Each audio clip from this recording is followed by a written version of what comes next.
Salim, when you ran for the People's Party of Canada last year, 2019, October, I was your campaign manager. And online and at the door, we encountered the following response from people. I wouldn't vote for you because you're a Muslim. Some people would say that, listen, Salim, I like what you say, I like what you represent, but I can't vote for you because you're a Muslim. And there's this generalization out there that because it's a generalization, it becomes a prejudice, a prejudgment of you as a person, as a man, because of your faith. How do you respond to that? Well, I've responded to it in the sense that, that is his right, her right. Whoever at the door has indicated that the reason they couldn't vote for me would be because of my faith tradition to which I belong or which I have not disowned or disavowed. And it is their right, that's not something for me to get into an argument over. However, not that I have said this, but when an opportunity has arisen, I have responded that if you set aside what you find in any way objectionable about me, that is my faith, why wouldn't you examine what I am standing for, the principles and values I'm standing for? And I have made that very clear, not only in the last election, in which I was a candidate for the People's Party of Canada. I have made that a point going all the way back to when I was for the first time brought into federal politics or politics in any level by Mr. Manning, Preston Manning of the Reform Party. And I became a candidate at his encouragement and urging here in London, London West, for the Canadian Alliance. Reform Party became Canadian Alliance, and I was a candidate in the 2000 election. And if you recall, you were a candidate in that 2000 election too. And I pointed this out in public debate, that I am Canadian first. I am a Canadian. And I also made repeatedly a point that I'm not a hyphenated Canadian. I am a Canadian. I wrote a book about that. Delectable Lie on multiculturalism. And the point was that I made, because the issue arose even then, 2000, that yes, my faith tradition is Muslim, but I am a Canadian. And if anything, I'm a Canadian Muslim, not the other way around, a Muslim Canadian. So yes, but the long and the short of it, this issue will remain with us. Because of the world that we are living in, particularly the world that erupted upon us or that we entered as a result of September 11, 2001, the suicide bombing, the hijacking and suicide bombing that took place in New York and Washington. And the spate of suicide bombing that has gone on, and the wars and the conflict that has gone on, beginning with that episode in our history. Well, can you understand how people like myself, a Canadian who knew virtually nothing about Islam prior to September 11th of 2001, could generalize based on the reports we were getting from the media and from our own Muslims here in Canada? And I'll show Exhibit A, if you will. This is from the National Post, September 13th, 2001. And it shows an elderly Muslim woman, and I'll read the caption. It says, a Palestinian woman shoots in the air with joy at the Palestinian refugee camp of Shatila in Beirut at news of the terrorist attacks. And we heard about people dancing and cheering for joy on the rooftops in New Jersey, Muslims. We understand, retroactively of course, or retrospectively, that the hijackers were all Muslim, who are doing it in the name of Islam. That's the key. People hear that, they're shouting in many of these terrorist attacks, Allahu Akbar, God is great. They're doing it in the name of Islam. So is it beyond the pale of reasoning to come to a generalization, not that all Muslims are Islamists, but that a lot of them are, so therefore I'm not going to take the chance and put my support behind you as a political candidate because I really don't know whether or not you're an Islamist or simply a Muslim? Yes, very true. What is interesting, Robert, is this whole thing opens the door to a discussion that is so layered. I have encountered the question, as you began with, about I will not vote for you because you're a Muslim. In the last federal election in 2019, when I ran, I was a candidate. And yet, with 20 plus years almost now, 2020, 2001, it's almost 20 years, is going to be the event that you're referring to, the 9/11 event, and the response in many parts of the Muslim world, this sort of celebration that America got punched in the nose, you know, and in that sense, the perverse joy about America, the superpower, being punched in the nose by a band of Muslim hijackers. Ironically, they were all Arabs. Is that ironic, or is that germane? Well, I'll come to it. Why it is ironic. 19 of there were 19 hijackers that hijacked 4 big body jetliners and flew them into. 3 of them were flown into tall buildings. 2 in New York, 1 in Washington, the Pentagon, and 1 crashed in Pennsylvania. The point is that 19 of them, young men who did this, 14 of them, I think it was 14 or 15, were from Saudi Arabia. And the other 4 were Lebanese and Egyptian. I say ironically in the sense that the 14, at least the 14 Saudi citizens who were in America, who did that act, were coming from a country with which America, over the last, going before World War II, had become a very close ally, had evolved into a very intimate relationship. Saudi Arabia was America's major partner in the Gulf states, and the intimate relationship for all sorts of reasons, but oil being at the center. And after that event, there was no response in that sense with Saudi Arabia. There was a war with Iraq. There was not a single Iraqi Arab that did what happened on 9/11. So that's the sense of irony. But you're absolutely right. What the newspaper from that day points out, that there were elements of people celebrating that event. And then you come to now, or the period, the 2 decades that has passed.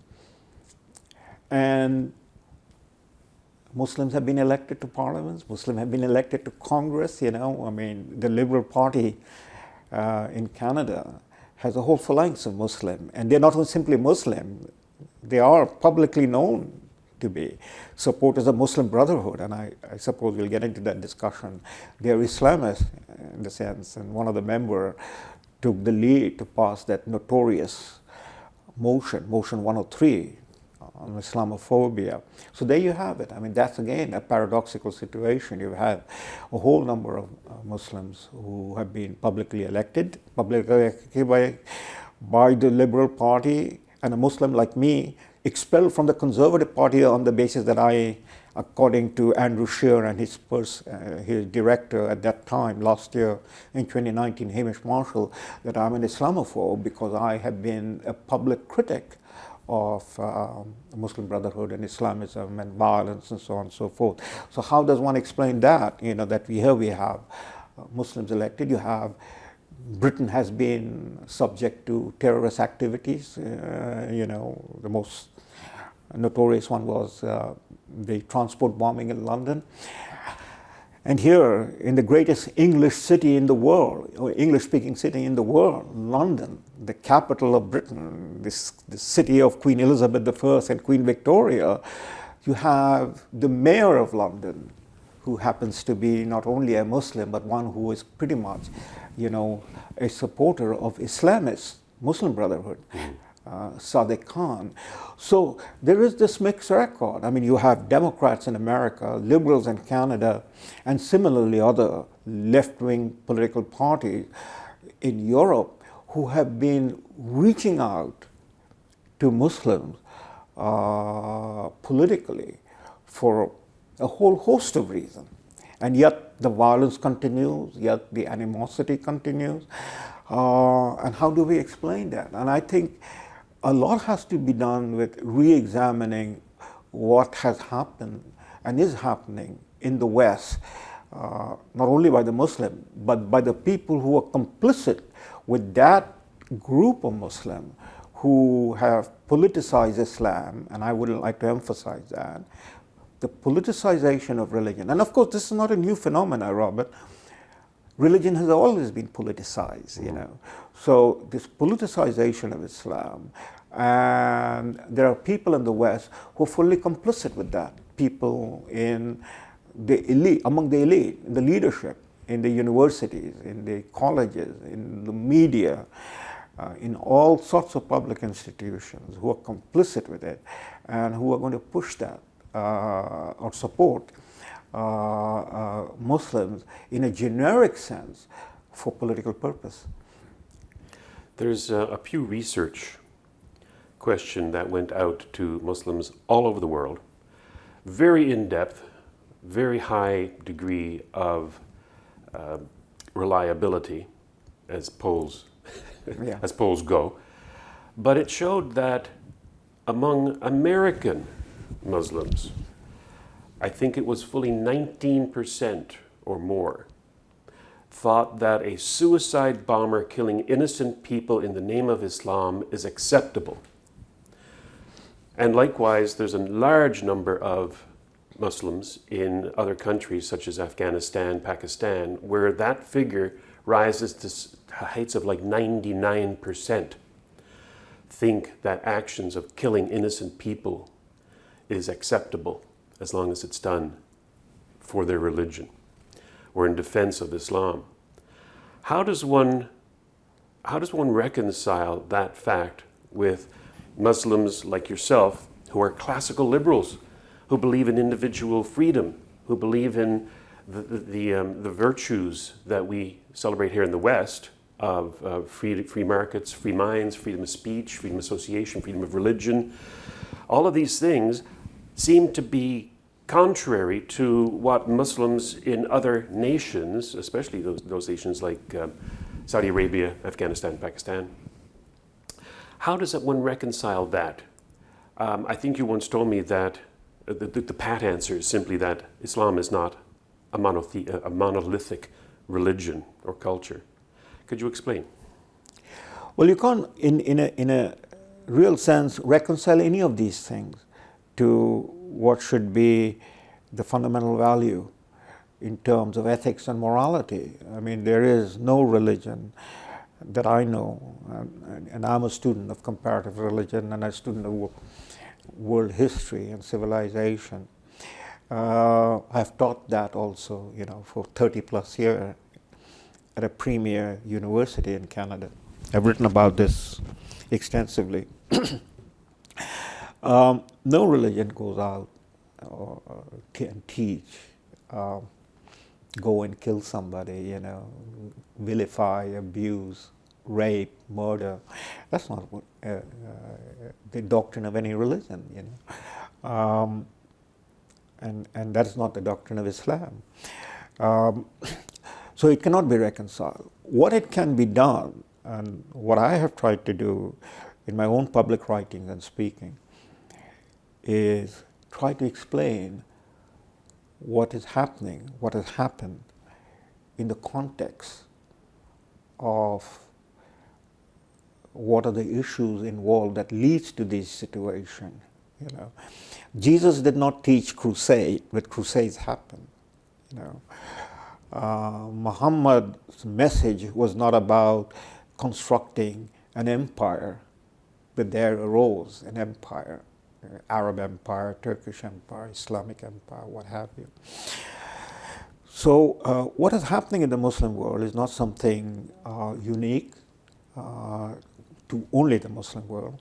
It has happened in history. That is, society is making a transition from one stage of historical development to a different stage of historical development, from, say, pre-modern societies, you know, feudal societies, peasant-based societies, evolving towards, you know, industrialization, or in that large sense, modernity and ideas of modernity.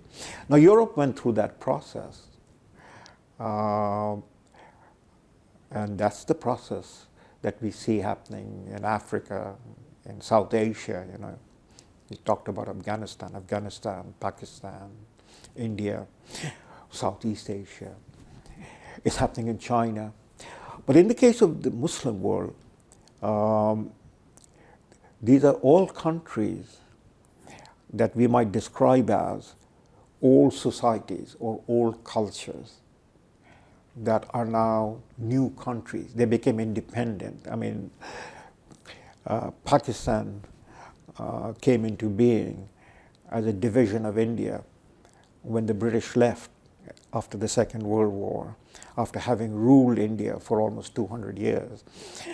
I was born in India, so I'm taking the example of India, for instance. I was born in Calcutta.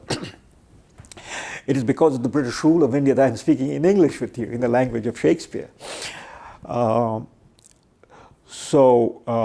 When Britain left after the war, or someone would say Britain was driven out because of the nationalist movement that came into force in India, Mahatma Gandhi, Jinnah, etc.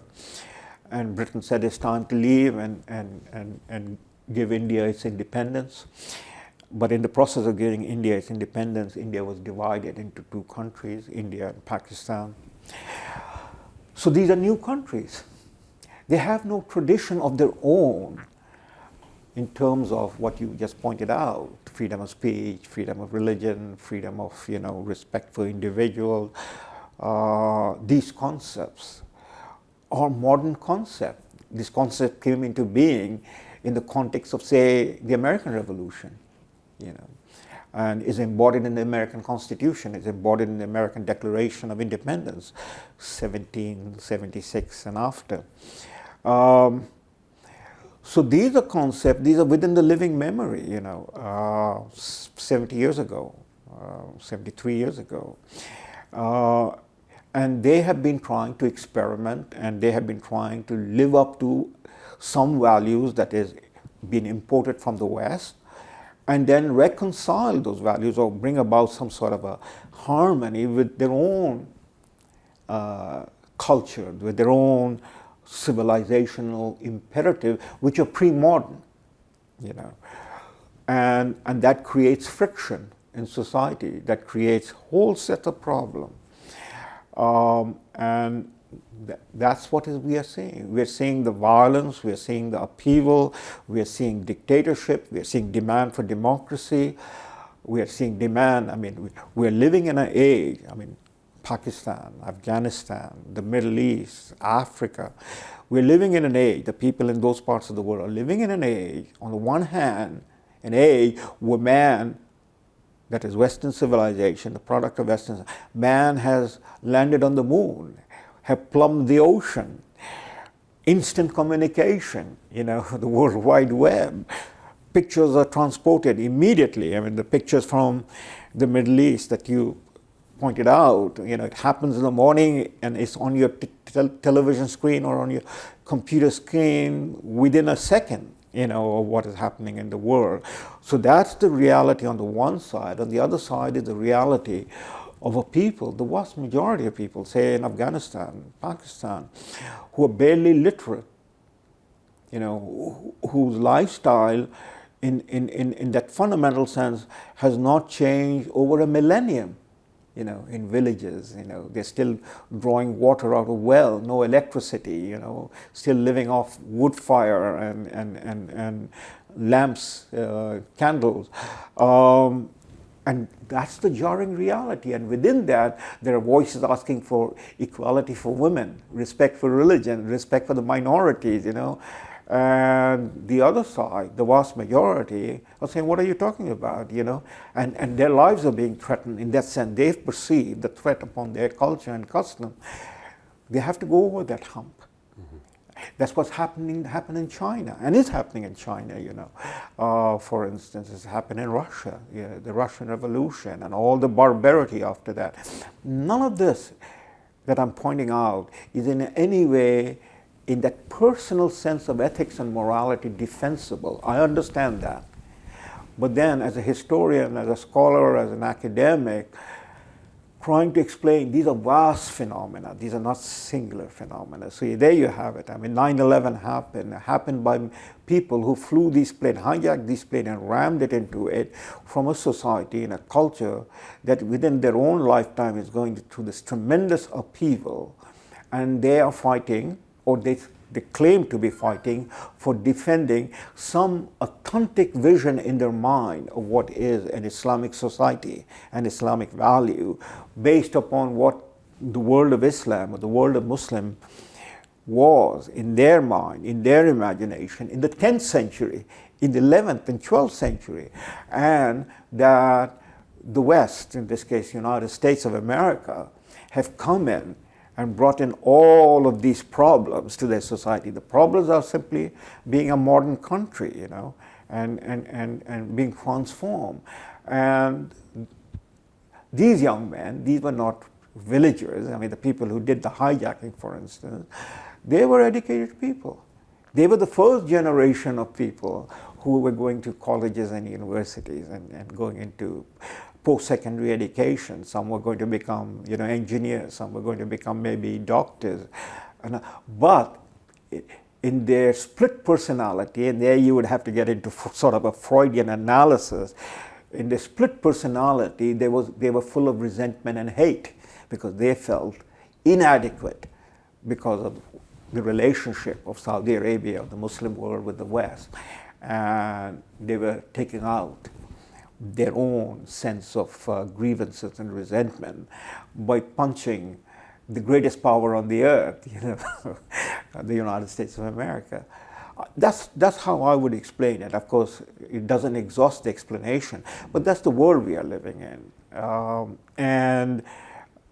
Yes, you began with pointing out that until 9/11 happened, most people in the West, particularly we're talking about Canada now, were not in any way informed or educated about Islam as a religion or about people of Islamic faith, Muslim faith, coming from different parts of the world.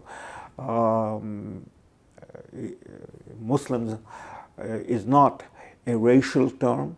Muslim is not an ethnic term, just as Christian is not a racist term or ethnic term. Christians in Africa and Christians in Northern Europe, they're completely different people ethnically. So are Muslims, whether they're Muslim from Africa, from India, from the Far East, from China, they're completely, and from Europe, are completely different people ethnically, linguistically, culturally, and in the space and time that they are living in. But they are Muslim through a common belief, which is Islam. So the world of Muslims is not monolithic. We have to get into then making distinction between what it is that Islam represents as opposed to the politics of Muslim. But then the politics of Muslim, where Muslims politicize their religious understanding, is where the conflation takes place. So the picture that you showed in the paper of men and women celebrating the destruction of the World Trade Center by distributing sweet, and as you said, generalizing. But that would be also, generalizing in a way where one feeds one's ignorance, and therefore, what is the definition of bigotry? Ignorance, largely. So this is Islam or this is Muslim. They are celebrating violence, but that's not necessarily the case. The people who are celebrating that, we have to understand them. It's not Islam, that is celebrating it. It's a particular group of people celebrating it or cheering.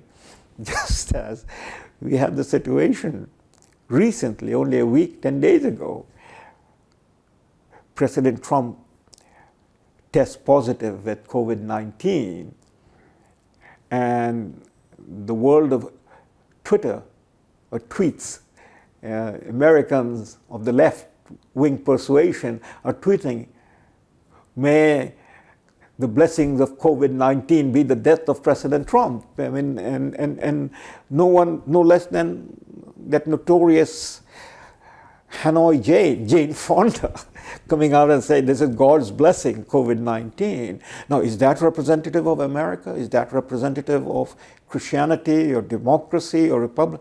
Obviously not.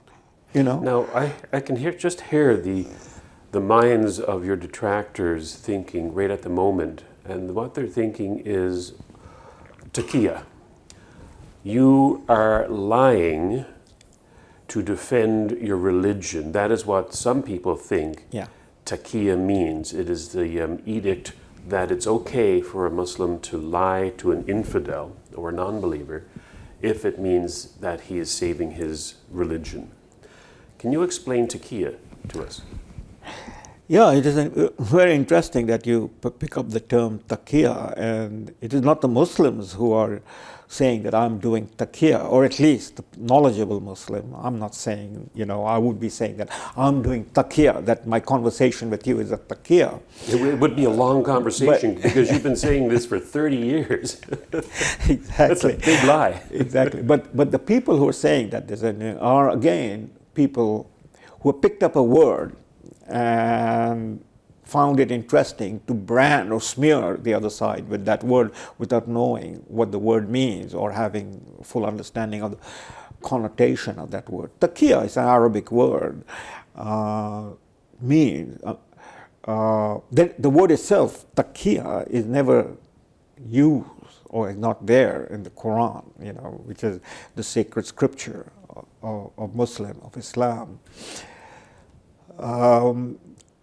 But the word taqiyya means simply prudence, to be wary.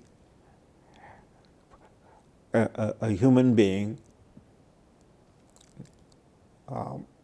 should be prudent in how he or she conducts herself, that is aware of the surrounding, what is acceptable. Today we talk about political correctness. Now, political correctness, you might say, is taqiyya. You might not say something because the public is immediately going to respond in a certain manner if you say something that is an established view of the general public. You might say that people who defend multiculturalism in public are doing taqiyya because they don't want to be called racist.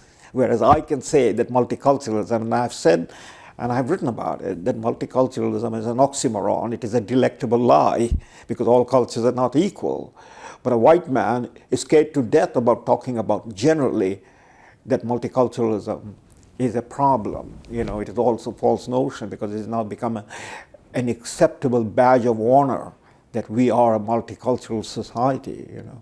And so privately, the man or the woman who is all singing praise of multiculturalism might say, what is happening? And so that's an act of taqiyya. So taqiyya is a matter of prudence. In fact, the Arabic language, and same with it's a Semitic language, Arabic, as is Hebrew, words can be parsed by the roots of the word and definition we found. The word taqiyya is related to the word taqwa in Arabic. That word is in the Quran. And taqwa means piety, a pious person. And piety, a pious person is also a person who's prudent. He's not going to insult you. So he might go along with what you say, you know,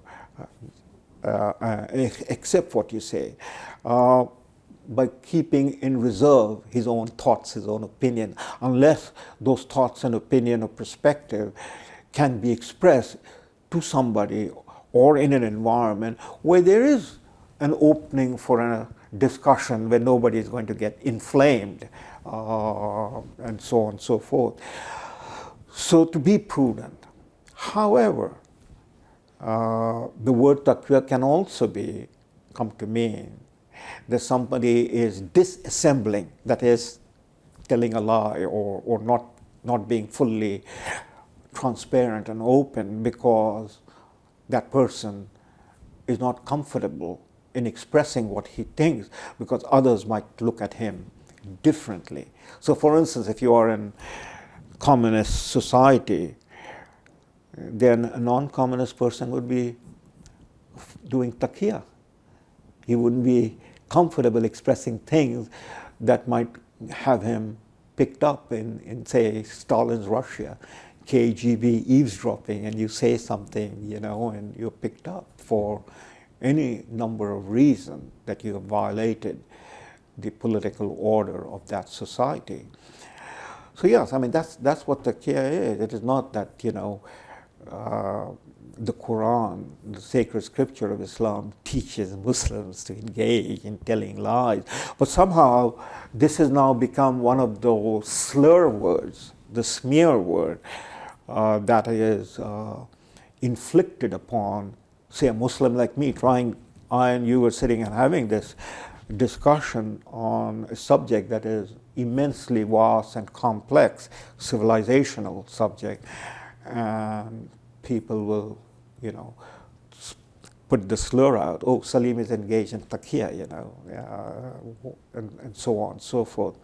And that's the danger of little learning, you know, I mean, I would say, because that's what happened.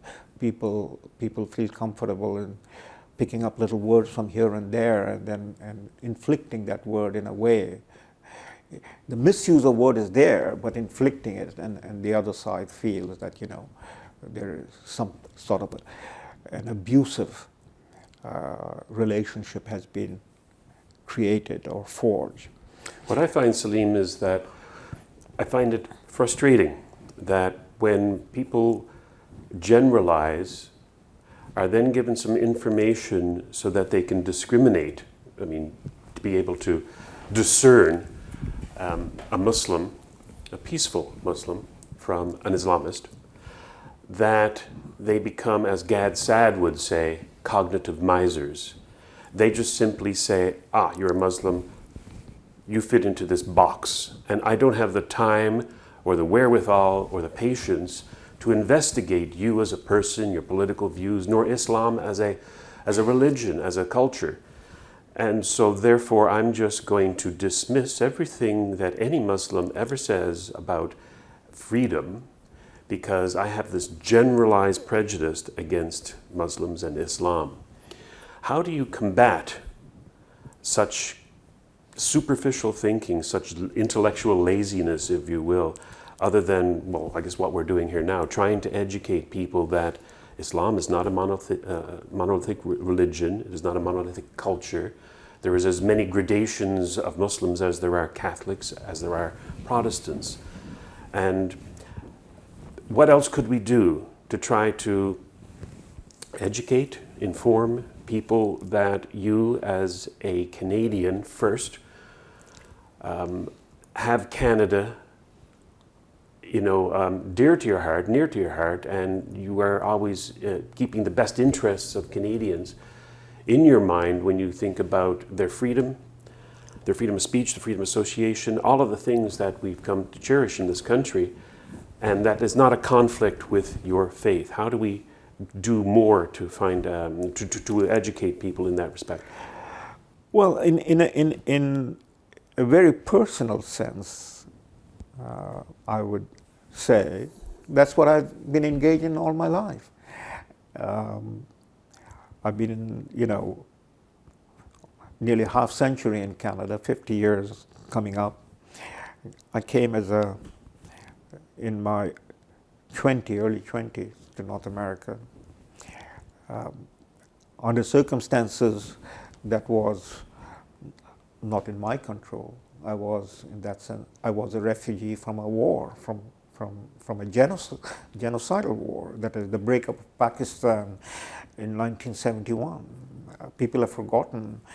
Again, history is not something that is very well taught of in the West or in any other part of the world. History is only picked up by people who want to make a point. The study of history as a subject and understanding is largely missing. I mean, whether it is the history of Canada, the history of the United States, or in that sense, global history.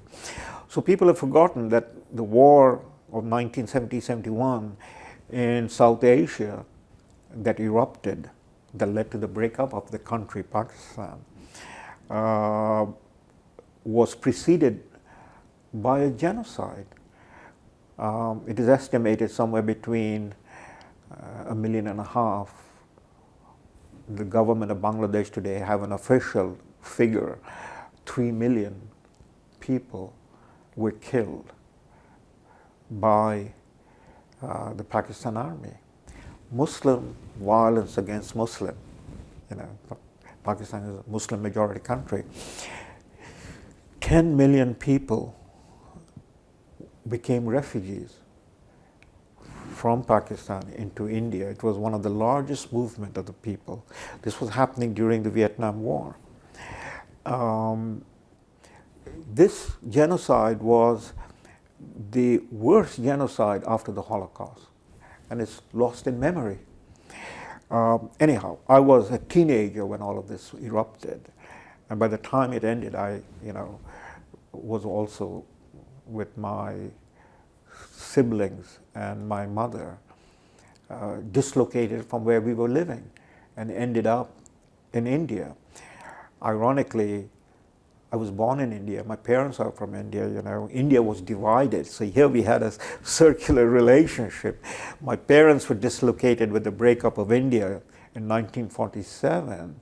And then we end up back in India during this war and genocide and as refugees. And from Calcutta, my native city, I came to Canada as my visa was processed. I had family over here. My brother was here, my aunt was here, and they sponsored during that time of crisis. And I got a, paper to come because we were refugees and we were given that paper. So anyhow, that's the background I'm talking. So I've spent almost 50 years coming up in North America. I spent a year in the United States and then came back to Canada. Went through the school, university, and then spent all my life. More than 35 years I taught at Western, from where I retired last year, just before the election. So education is the process, whether it's a formal education in an institution like the university, or education through writing. I've written for the press, I've written, published book, or being engaged with people, going into public life. And when and wherever the opportunity arose, people ask the question, as you and this conversation is going on.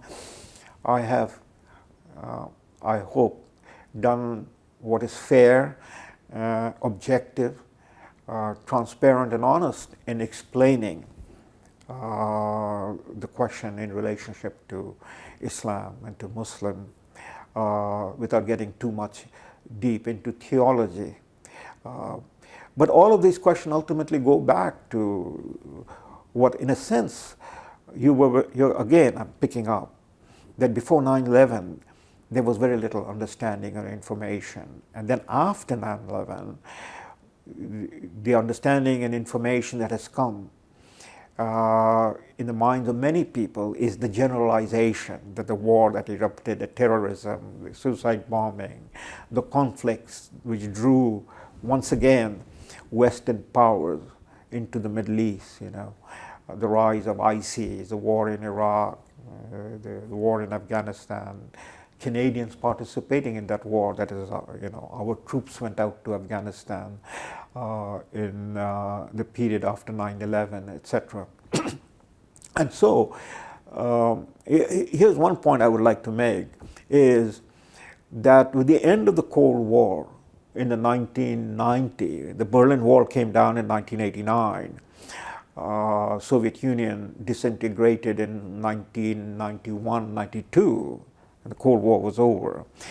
That is, the 20th century, in a sense, ended with the end of the Cold War, and that was it, And the Soviet Union, communism, for much of the 20th century, represented the other, the enemy, the adversary with which the free world, quote unquote, that is the West, was engaged in a sort of a existential battle of values, of civilization, of political system. But once the Soviet Union was gone, there was no other. The West did not have another. And then suddenly 9/11 happened. And the West, or at least a large number of people in the West who have made a career out of it, now had an enemy. And that enemy became Islam.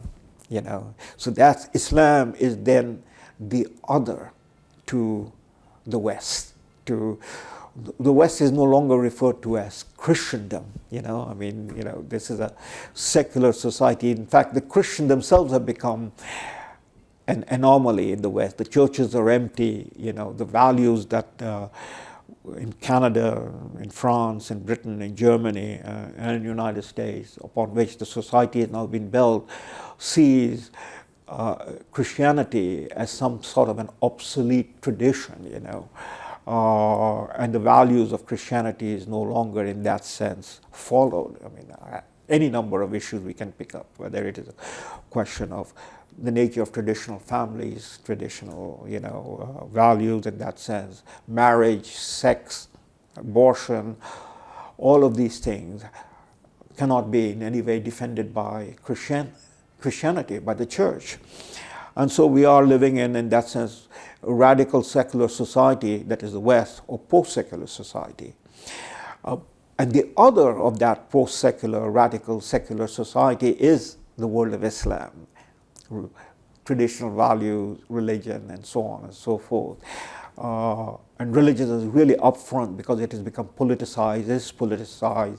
And as you said, people who did the 9/11 bombing are doing it in the name of Islam, yelling and screaming, Allahu Akbar, which simply means God is great, and that becomes transformed into a battle cry. So that is, again, a double irony here. Islam that was not seen or was not viewed in any way as the counterpoint to the West, not as a counterpoint to Christianity, as a counterpoint to the West, and Muslim as a counterpoint to the people of the West in terms of democratic values, and these people as anti-democratic and anti-liberal and so on and so forth, as the communists were. Now suddenly after 9/11, that is the polarity that came into being, and that polarity gets reinforced in the public mind. That is the generalization that, this is what Islam is, a religion of violence, a religion of, everything contrary to what we in the West stand for. Gender equality, homosexuality, marriages between two men, two women, etc., etc. And Islam and Muslims are completely contrary to those things, vehemently contrary. So that's one of the polarity we are dealing with. And so the Muslims who are in the West now, as a result of open immigration that the West has followed, which did not happen as a result of 9/11. Open immigration came about with the passage of laws enacted in the West, in Britain, in Canada, in the United States. For instance, in the United States, the Immigration and Naturalization Act of 1965 opened up America to the rest of the world. People could come from anywhere in the world. Same thing in Britain. I mean, remember, Enoch Powell in 1968 warned that that act would lead to bloodshed. And in that sense, Enoch Powell was, as I have written in my own book, was a prophet. He was so prescient that what he was warning in Britain, and he was called a racist and a bigot, and his sterling record as a scholar, as a military leader, he was a veteran of Second World War, and then as a member of parliament, really a statesman. He was a member of the shadow cabinet in the opposition party led by Edward Heath in the 1960s. Suddenly was found to be a man held up to ridicule and abuse, that he's a racist, and his career was destroyed because of what he was pointing out. So you see, he should have done taqiyya. That would have been prudent. Yeah. That would have been prudent. He did it, and he was destroyed. So, but he was prescient. Within 50 years of what he had said, Britain was awash with blood. The bombing that took place in London and so on, repeated, attacks in England in different places. So this is the framework within which we find ourselves. That is not only the image about Islam and Muslim. It is also what happened to the West, and the discussion within this context become, I think, immensely difficult, because on the one side is the transformation of the West, in the sense it is no longer West as we understand it, European.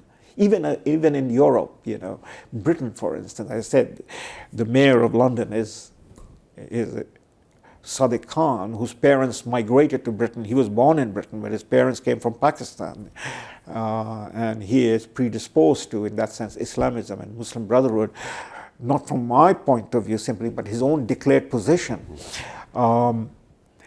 So in Britain, in France, in Belgium, in Germany, the Muslim presence in these countries is very rapidly reaching double-digit number in terms of the population. Same thing is happening in Canada. I mean, when I came to Canada, there was a very bare presence of Muslims in Canada. I remember, I think I was the only Muslim in my class in the early 1970s at the university. But now, Toronto, half the city of Toronto is foreign born, and within that half, the very large component is people of Muslim origin, coming from the Muslim world. So there's been this immense change that has taken place by the act of Canadian government, that is by the act of the people who have elected the governments in Canada, and the country is officially declared to be multicultural. So this huge transformation has taken place, within which any serious discussion of Islam, which would be a serious discussion, would be looking at the good, the bad, and the ugly, of the Muslim world, has become politically incorrect because of what has happened. So that's one side of the constraint.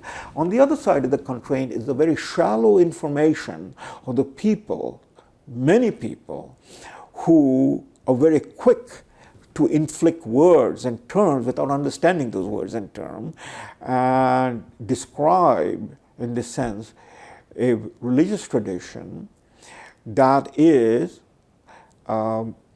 Islam, Christianity are the two world religions, in the sense they are not constrained or limited to the society or culture within which they originated. In that sense, Christianity should be a Palestinian religion. Jesus was born in Where was he born? In Nazareth or Bethlehem? In Palestine. You know, mother was a Jew. You know, his father. I mean, that's a theological question. But there it is. He was born in Palestine. You know, but he's depicted as a Nordic in all the paintings about Jesus. You know, blue-eyed, blonde-haired. But if you go to Palestine, you go to among the Jews, you know, they're as brown as I am, you know, and I think Jesus was as much a brown man as I am. It should have been a Palestinian religion, but it's the world religion, you know, and a whole world civilization. Similarly, Islam is a world religion. The other world religion is Buddhism. It is not confined to India. It is, you know, world religion.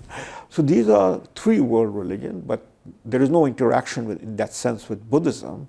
It is with Islam because both of them are proximate to each other in the terms of their historical origin. And there has been both a conflictual relationship politically, there has been a rivalry theologically, and that has come right down to our time.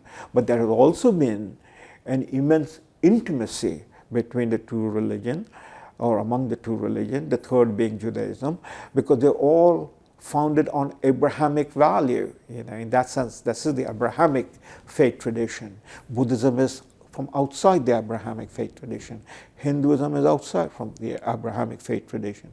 So coming back to Islam, there is profound scholarship and understanding about Islam as a world religion, Islam as a world civilization in the West, but that is a specialized knowledge.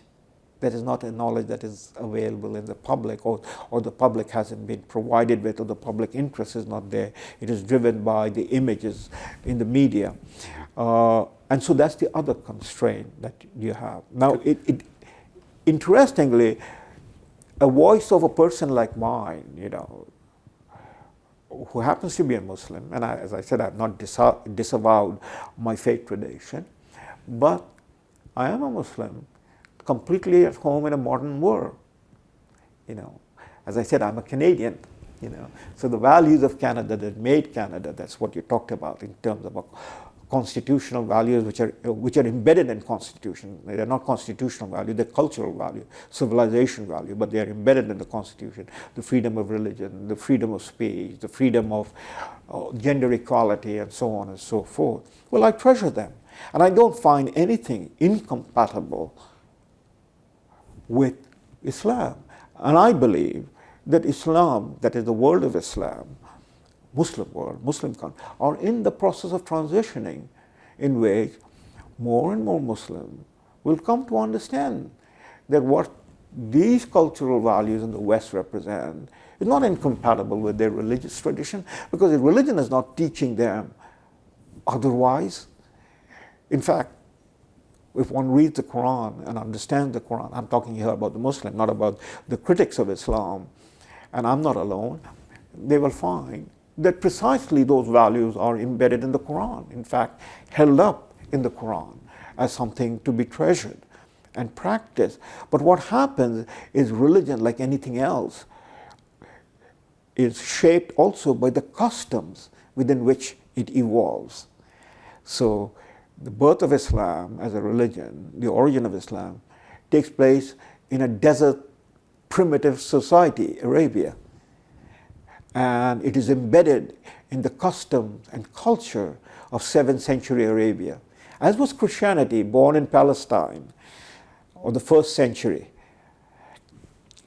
And the Christianity of the 1st century is not the Christianity of the Church of England in the 17th century. Could some of the difficulty in trying to parse or tease out a moderate, for want of a better word, Muslim from an Islamist be that we live in a very left-wing society, very left-wing culture? Here's another generalization for you. Right. But let that lie for the moment. We live in a left-wing culture, and those particular Muslims who have been elected to office in our very left-wing culture, and I'm not just talking about Canada here, but the United States and Britain particularly as well, are Islamists. They are not moderate Muslims. Sadiq Khan being one, for example. You've got Talib in the United States Congress for another. You've got some in Canadian politics here who are trying actively to squelch any discussion of Islam and the problems that it has.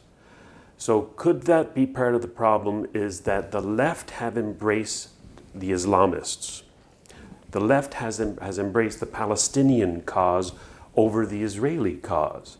The left have, Jean Chrétien, I think, said that the United States deserved 9/11. His word, I believe. Look it up. I've still got the papers from that time. But they brought it upon themselves. So when the left, and we are majority left, have embraced Islamism, and these are the figureheads that we see daily in the press, is it no wonder that the average Canadian, the cognitive misers amongst us all, shy away from Muslims such as yourself, because their view has been overwhelmed by Islamism versus Islam? Yes, very much so. I mean, in the short term, ironically, this is said to be the green-red alliance, the green being the color of Islam, or traditionally, and red being the color of the left. It's the green-red alliance. And people joke about it. This is the watermelon politics, green on the outside, red on the inside. And yes, that's happened very much so. The drift leftward, I suppose, is in so many ways a natural drift of any society, I would imagine. It begins with, if we go back historically, say, to the French Revolution. The French Revolution was about, in terms of a slogan and the values coming out of that age of enlightenment and all the writers and thinkers, and they put the issue of the slogan, liberty, equality, fraternity, right? The brotherhood of man, equality, we are all equal, and liberty, freedom. This was the slogan. But the revolution drifted more and more and more to the left, that is about equality, and freedom was lost. Same thing happening in America, So and in our own society, the question of balance, I mean, that's where you and we have talked about this thing in many other different venue and arrangement and circumstances of our common, the commonality that we have in terms of freedom values. It is not about choosing freedom over equality. It's about balance. But if one has to choose, it is about freedom. That comes ahead, because if one is not free, equality means nothing. But that's where we have gone. That's the Liberal Party. Liberal Party, the very term is freedom, liberté, and this Liberal Party has gone completely to the left. And one of the dominant arguments in terms of, say, Marxism, but even if you don't pick up Marx, that left orientation, that left drift, is equality is the prize principle to fight for, to bring about an end to oppression. An unequal society means that there is people who are at the top and the people who are at the bottom, and it is an oppressive society. And so the search for equality, or the push for equality, that is the left-wing push, is one to end oppression. And who are the oppressed people? Of course, from the left-wing point of view, the oppressed people are the people that the Western world, in contemporary history, modern history, the Western world, as colonial power, as imperial power, have oppressed the people of the non-Western society, Africa, Middle East, Asia, etc., etc. The Muslim world is part of what is the non-Western societies, what used to be called, and is still called, the third world. There is no longer the second world. The second world is gone, and that's disintegrated with the collapse of Soviet Union. But the first world is, of course, the West, and and the dominant power of the West is the United States. It used to be one time Great Britain or France, but it is the United States.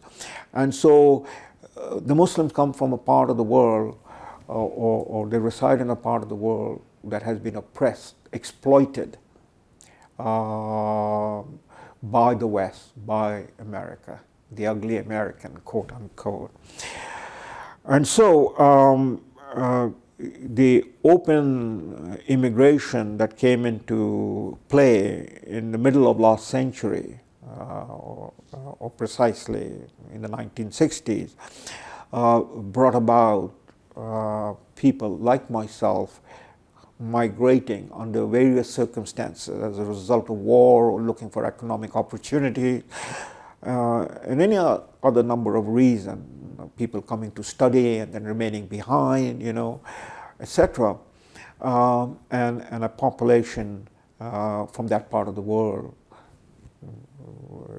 in a general sense, increased in number. And now those numbers are substantive in a way that, from perspective of electoral politics, those numbers can make a difference and do make a difference, especially in those political ridings or electoral districts where the new immigrant population have grown in number and can decide the outcome of election. And so political parties have what political parties do. They have gone looking for votes and supporters, and have cultivated that segment of the society by various appeals to bring them over to vote for them. And political parties don't want to. Leaders don't want to get into the details of understanding those other cultures. Or the word discriminating is a perfect word, but the word discriminating has taken on the overtone of bigotry, So to discriminate between what you were raising, between people who are from the third world countries, and in this case Muslims who have migrated to Canada or the United States, to discriminating between Muslims who are open to, who are embracing the values that Canada represents as a liberal democratic society, in contrast to those Muslims who are still embedded in their own cultural mindsets and values, And in terms of multiculturalism, the leadership in the country, in every sphere of activity, from politics, to education, to delivery of services, that is the parliaments, the educational institutions, the hospital, the law enforcement agencies, all treasure or have been drilled into through diversity training multicultural values, So you are not told or you're not asked that you have come from, say, Afghanistan and now you are in Canada. You better accept Canadian values, the values in terms of gender equality, for instance. We've had a spate of honor killings in Canada. How come honor killings have taken place in Canada and we haven't taken measures to prevent that, Because then we would be interfering in the cultures of the people who have engaged in honor killing, the Afghans, the Pakistanis, the Middle Easterners, or the other notorious aspect, female genital mutilation. This is a huge issue now, but it is again below the radar. Nobody wants to discuss it, Well, those may be the customs in Africa or in parts of the Middle East. It's not a custom in an advanced country, and it should be legally forbidden, but, nobody wants to talk about that. So that's the question of discriminating.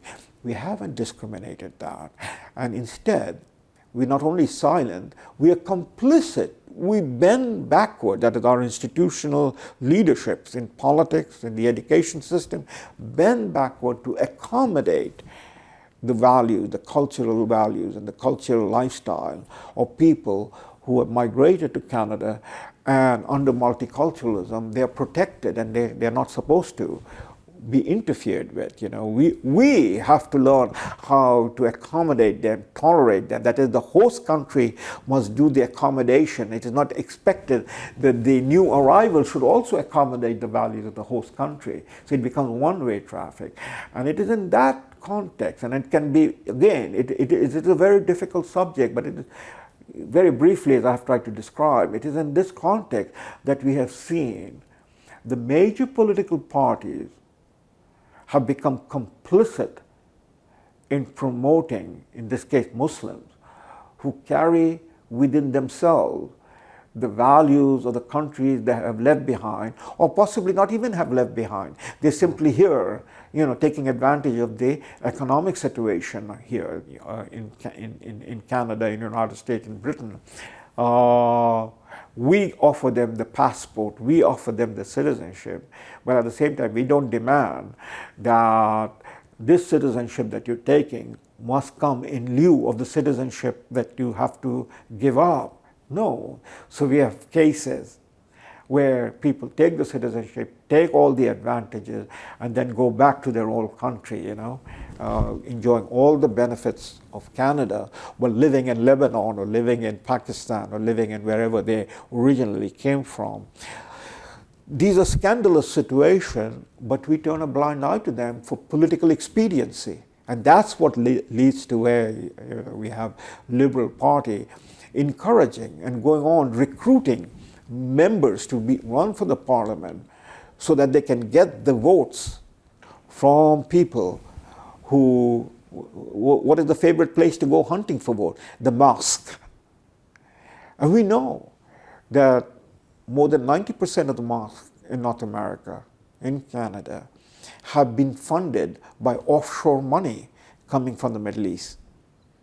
And therefore, the people who run these mosques, they may be Canadian citizens or American citizens, but at the board of directors of these mosques, and the people who run the mosques, the imams and the leaders, they are fully immersed in the cultural and political values of Saudi Arabia, of Iran, of Pakistan, which is what they propagate in the mosque. They maintain that culture, and our political leaders go there to engage with them so that they can get the vote. And what happens then? For how long can you keep on adding water to the wine before the wine is no longer wine? It is more and more water. And that's what has happened to the liberal democratic values of Canada, of the United States, and is happening, of Britain, where whether it is the question of Sharia value, in the case of the Muslim world, or other values. I mean, the most notorious example is our politicians have been hunting for votes among the Sikh people from India, the people who wear the turban, and a segment of the Sikhs in India have been at war with India in terms of their politics of separation and secession. And while they have been defeated in India, or they have been taken care of in the sense politically, at tremendous cost. The Prime Minister of India was assassinated by these Sikh separatists. I'm talking about Indira Gandhi. Their compatriots in Canada have been engaged in that politics. And the worst terrorist act that took place before 9/11 was the bombing of an Air India 747 that originated in Vancouver and was flying, to India. That was in 1984, if I recall correctly. That was blown up by these Sikhs who planted a bomb that was flying from Canada to India and blown over the Atlantic Ocean. Our political leaders knew about it. The Indian government, which is a democracy, the world's largest democracy in that sense, Commonwealth country, had been warning the Canadian politician, the Prime Minister, the security agencies, that you guys are turning a blind eye to this most dangerous development that is taking place, has taken place in India, but they are they are financing terrorist operation in India, you know, and they're engaged in terrorist activity, and you should check it, you should, you know, stop it.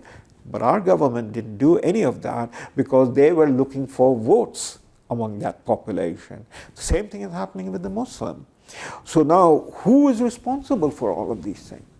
My argument has always been, it is we in the West, and I put myself as we, and I'm talking in that largest plural sense. We in the West have abandoned our values. We have, you know, basically, you know, lowered not only the bar of what is our culture, our values, our system of government. I mean, you began with the question or with the observation of people telling me that I cannot vote for you because of who you are. You're a Muslim, you know. And to me, that's a perfectly valid question, because the voters should be engaged in doing their own due diligence, that is to vet the candidates, whether they are compatible, whether they abide by the values of the voters, but the voters are not being given that opportunity because the institutional framework, that is particularly the media and other institutions, have refused to do that because of quote-unquote multiculturalism. So where will the voters turn? I mean, why is it that in America you have such characters as Ilhan Omar or Rashida Tlaib, you know, being elected to the Congress? Why is it the Democratic Party that once, on the question of Middle East, was known to be, you know, fully supportive of the rights of the Jews to have a homeland of their own, that is Israel, you know, and that party has swung so far to the left that they not only can elect people like Ilhan Omar and Rashida Tlaib, who are openly anti-Israeli, anti-Zionist, anti-Semitic, you know, all in support for BDS, that is boycott, divestment and sanction against Israel, but the Democratic Party itself have basically taken on those political issues as their issues. And the same thing in Canada.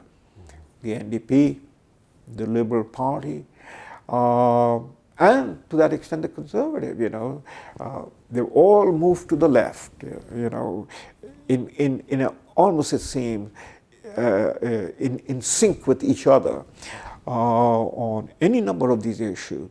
And then when somebody, in this case I, come along and I question those things, then people like me are ostracized. So is it that the Muslims, yes, the Muslims are third world people.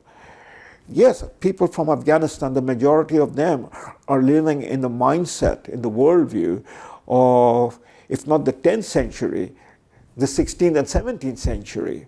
And so in Pakistan, so in Iran and in much of the Middle East.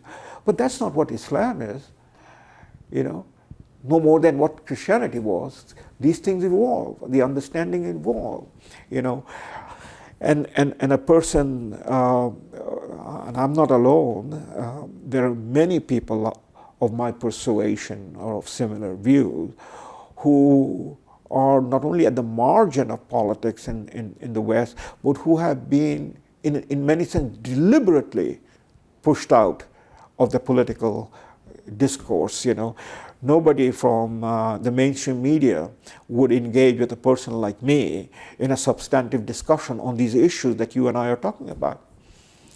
Well, I'm glad that we had this discussion. It's a rather personal discussion too, and I was sort of reluctant to get into it, as you know. But I'm glad we had it, and I hope that some minds are changed out there about supporting a person like yourself and not prejudging you and people like you based on their misunderstandings and their own ignorance and generalizations, which they should get over and stop being such cognitive misers. Thank you very much, Salim. Thank you. Thank you for taking the time.